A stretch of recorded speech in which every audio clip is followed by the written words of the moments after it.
Bus stand पर रुकती है। सिमी न्यू ईयर के लिए घर आई थी क्योंकि उनके यहाँ रिवाज था कि न्यू ईयर घर पर ही सेलिब्रेट किया जाता था, लेकिन वो इस साल न्यू ईयर अपने फ्रेंड्स के साथ सेलिब्रेट करना चाहती थी।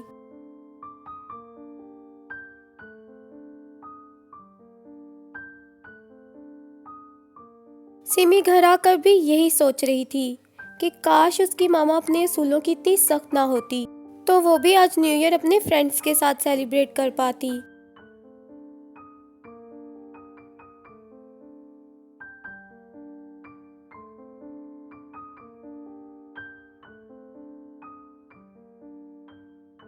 सिमी की मदर हमेशा से एक बहुत सख्त मिजाज खातून रही थी।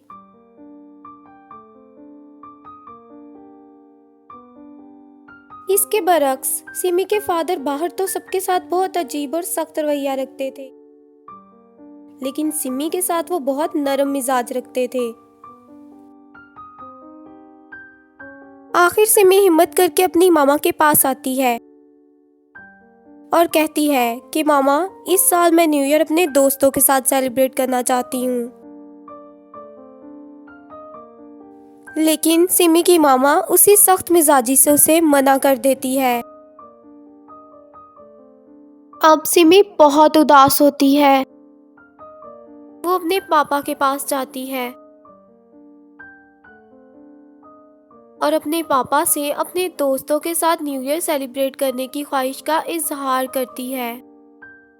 लेकिन उसके पापा कहते हैं कि बेटा, मुझे तो कोई प्रॉब्लम नहीं है, लेकिन तुम अपनी मामा को तो जानती हो ना, वो कभी भी इस बात के लिए नहीं मानेंगी। अब सिमी अपने रूम में जाकर रोने लगती है। न्यू ईयर नाइट आती है। सिमी के पापा किसी काम से बाहर गए होते हैं।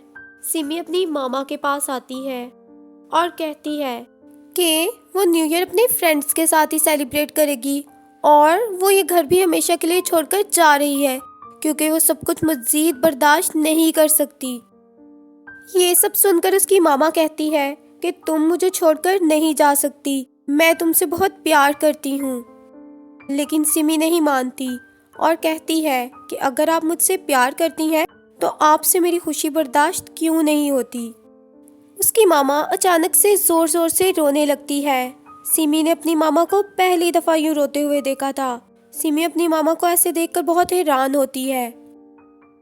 वो अपनी मामा से पूछती है कि आपको क्या हुआ है, आप तो कभी ऐसे नहीं रोई।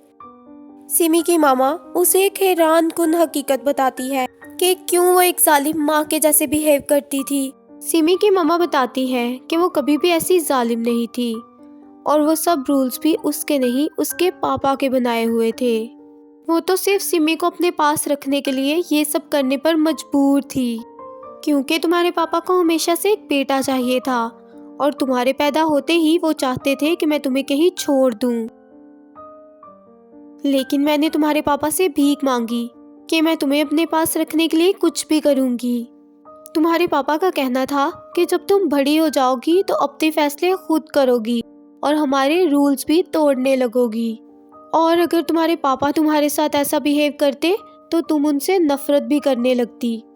इसीलिए तुम्हारे पापा ने मुझे तुम्हारे साथ वो सब करने को कहा जो वो खुद करना चाहते थे, लेकिन इसके साथ ही साथ वो तुम्हारी नज़र में बुरे भी नहीं बनना चाहते थे। मैं मजबूर थी और तुमसे बहुत प्यार भी करती थी, इसीलिए मुझे एक जालिम माँ बनने का ड्रामा करना पड़ा। मैं तुमसे उस सब के लिए माफ़ी चाहती हूँ जो मैंने किया। और फिर उसकी मामा रोती हुई ज़मीन पर गिर जाती है और फिर अचानक से मेंटल शॉक की वजह से उसकी मदर की डेथ हो जाती है। सिमी उस दिन के बाद कभी भी अपनी मामा का चेहरा नहीं भूलती और ना ही अपने पापा का धोखा।